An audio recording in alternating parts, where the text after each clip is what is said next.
नमस्कार दोस्तों, तो नर्स हैब चैनल में आपका स्वागत है।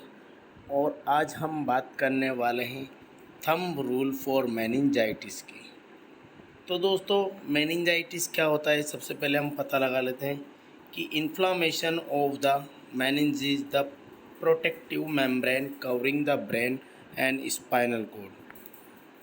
जो कि हमारे ब्रेन के अंदर जो मेनिंजीज होती है, ये एक प्रोटेक्टिव मेम्ब्रेन होती है जो कि हमारे ब्रेन को स्पाइनल कॉर्ड को कवर करती है। Can be caused by bacteria, virus, fungi and parasites. तो यह मेनिंजाइटिस जो है यह बैक्टीरिया, वायरस और फंगस, पैरासाइट्स के द्वारा हो सकता है। आप देख सकते हैं ये नॉर्मल मेनिंजीज ऐसी होती है और इन्फेक्टेड मेनिंजीज ऐसी होती है। सेरेब्रल स्पाइनल फ्लूइड जो इनके बीच में होता है, infected cerebral spinal fluid, Sloan tissue, जो टिश्यू होते हैं इसके अंदर स्वेलिंग आ जाती है। Think meningitis if you see. देखिए, आप कैसे पता लगा सकते हो कि किसी पेशेंट को मेनिंजाइटिस है। तो सबसे पहला सिम्टम्स उसके अंदर आएगा फीवर का, उसके बाद में आएगा उसको हेडेक, और उसके साथ में उसकी neck stiffness and altered mental status. Patient को फीवर के साथ हेडेक और उसकी गर्दन में जकड़न टाइप का हो जाएगा और अल्टर्ड मेंटल स्टेटस, और उसका जो मेंटल स्टेटस है वो अल्टर्ड हो जाएगा, वो अल्टर्ड बिहेवियर करेगा। Practical thumb rule. अब बात कर लेते हैं थंब रूल की। तो do not delay antibiotics.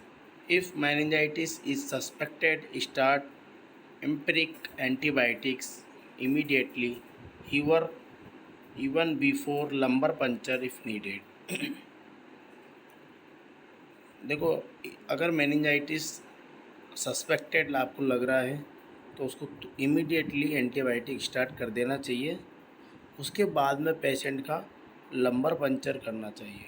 Lumbar puncture में परफॉर्म अनलेस कॉन्ट्राइंडिकेटेड, अगर पेशेंट का आईसीपी बढ़ा हुआ है, फोकल न्यूरोलॉजिकल साइन है, कोगुलोपैथी है, तो हमें पेशेंट का लंबर पंचर नहीं करना। इसके बाद सीएसएफ फाइंडिंग। अब हमने सीएसएफ करवा लिया है तो इसके अंदर क्या क्या हो सकता है। तो बैक्टीरियल मेनिंजाइटिस अगर है तो हाई WBC होगा, न्यूट्रोफिल्स बढ़े हुए होंगे, ग्लूकोज डिक्रीज़ होगा और इंक्रीज प्रोटीन होगा। वायरल मेनिंजाइटिस में lymphocytic normal glucose and mild increase protein. Close contact of meningococcal meningitis need prophylaxis. इसके अंदर हम देंगे रिफाम्सिन और सिफ्रोफ्लॉक्सिन। अब ये देख लेते हैं हम। Fever, headache, stiffness,